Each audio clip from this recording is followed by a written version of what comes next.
Goff steps up, lobs it to the end zone. Touchdown, LA! Great job, Smooth. We got to set the tone. He's wrapped up and thrown down. Could not get away from Aaron Donald. Great defensive play. You talk about physical football. Chris Carson just runs over. Play, boy. How about that? That's exactly what we need. Time now for Next Gen Stats powered by AWS. So according to Next Gen, Jared Goff's metrics drop significantly when under pressure. So he holds on to the ball longer. His completion percentage drops from 74 to 44, which is among the bottom 10 in the league. And his passer rating is cut in half. So LT and M-Rob, let's talk about this one because it's another big game. Our total access game of the week. You know we got to plug that. Rams at Seahawks. Willie and I just previewed this matchup, and I agree with him. He says both of these teams just need to show him more. LT, what are your keys to victories here for the Rams? Well, the keys to the victory is on offense for the Rams. It's all about marrying their run action pass game with their run. You know, they do a great job of marrying them both together. We know on their drop back, they do it second highest in the league, play action. And look at this. Watch the safety down here. This is just a simple run. When you look at the safety, he was looking at the wide receiver. He didn't even know that they was about to run the game. Now, this is the same type of formation. Bunch, you got the receiver coming across now. It looks like a run. Now, look at those linebackers. They're reacting to a play that they thought they just saw. Nope, we're going to run a quick screen and keep you off balance. So this is the key to the Rams offense. They got to have success running the football so that you can draw those defenders in the run game. So when you do play action, now you got everything behind those linebackers wide open for those great receivers that you have. LT, I couldn't have said it better myself, brother. You're absolutely right. I mean, the play-action pass game with the Los Angeles Rams is vital for Jared Goff to have success, and it's vital for them to try to confuse the underneath coverage of the Seattle Seahawks. And one of my keys to victory for the Seattle Seahawks is to make sure Jamal Adams stays around the line of scrimmage because this guy totally eliminates offensive players. You look at right here, this is a simple slant flat. But LT, look at his drop. His drop takes away the slant, and his eyes put his body in a position to drive downhill on the flat route so that he can stop the offensive player before he gets the first down. You look at it again right here. He's on the opposite side of the field. You have some stick nods. You have some slants going on from the Washington football team offense. He's in coverage. Again, vision on the quarterback. He's still around the line of scrimmage. He took a drop, but he's still around the line of scrimmage. You see the quarterback start to scramble, and look at Jamal Adams totally erase the quarterback in this one. I want to show it again. Look at this. Look at him hawk down Dwayne Haskins. Now, look, I'm not trying to sit here and say Dwayne Haskins is Lamar Jackson or anything like that, but you see what I'm talking about. You see Jamal Adams and his impact on offense. But, LT, just to second your thought before we get out of here, the Los Angeles Rams are going to have to do something to impact Jamal Adams because if not, this kid can totally wreck their game plan and they'll be losing again to the Seattle Seahawks. Guys, POV, it's week 16. The division could be yours and you're going up against your divisional rival. This is the drama that we live for. All right, guys, thanks. After the break on NFL Total Access, 3 questions about 3 quarterbacks. How far can Tua take the Dolphins? Are Kyler and the Cards a legitimate threat? And what's it going to take to really believe in Brady and the Bucs? We've got answers next.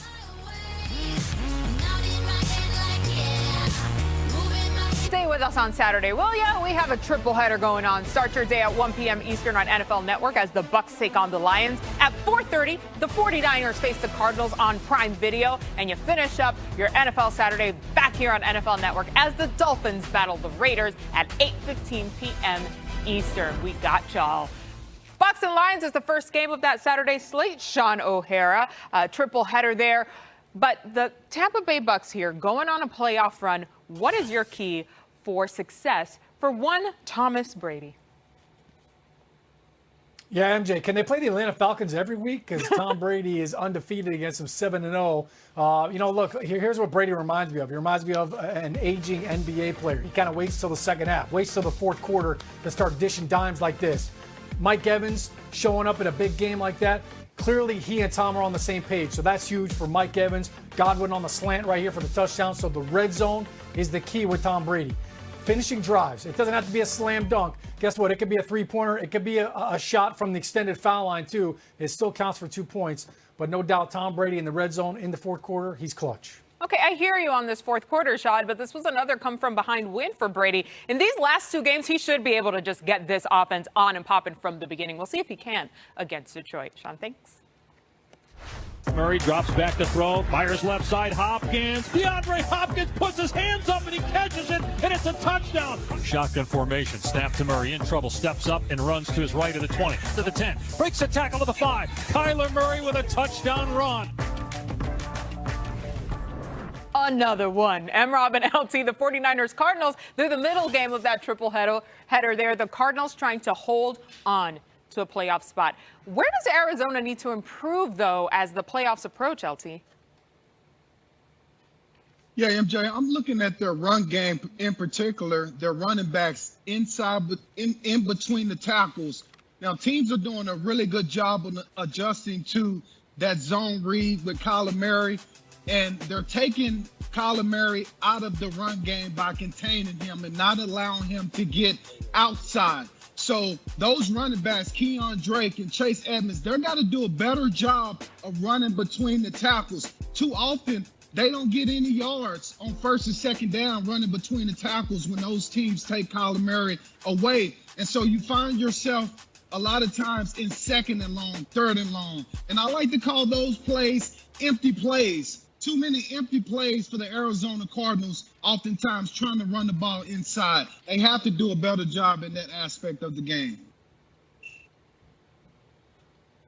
Job in that aspect, LT. And the reason why Kyler Murray has been contained so often is because I think he wasn't feeling too well. I think after that big hit against the Seattle Seahawks earlier in the season, I think he was a little bit more afraid to run the ball. Not afraid, but a little bit more hesitant to run the football, at least as of late. But when they were 6-3 earlier in the football season, this kid was averaging about 70 rushing yards a game. I mean, there's not a human being on this planet possibly that can accelerate as fast as Kyler Murray. So to me, his legs are very vital to the success of this offense. This offense is predicated off space, having a lot of space, right?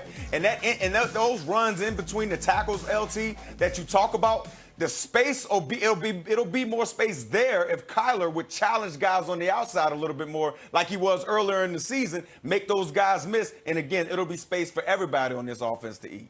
Oh, I like it. And definitely after a holiday week, you want to make sure you get your good portion in. All right, guys, thanks. We got one more. Tua, good protection, downfield, and Gesicki, touchdown! What a catch! Tua back to throw, blitz coming, they get to him, no, he takes off running, and he's in, touchdown Miami! Great awareness by Tua, and then gets the touchdown.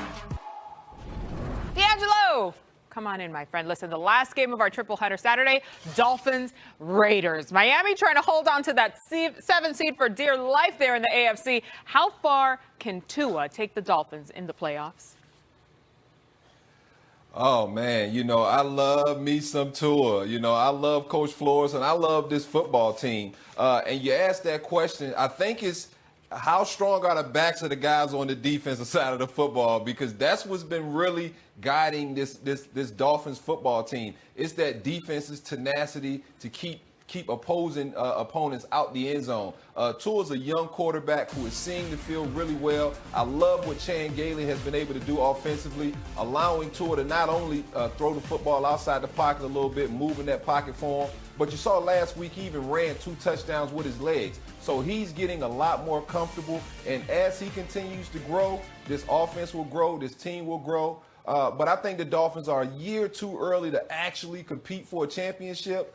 But I love the fight that those guys come and play with week in and week out. Ouch, Dio. Ouch. You know what? I'm going to keep hopes alive. I see you on that defense, especially Xavier. I'm looking at him, see what those guys can do on that side of the ball. Thanks, D-Hall. I got you. I think we could do it this year, just saying. All right.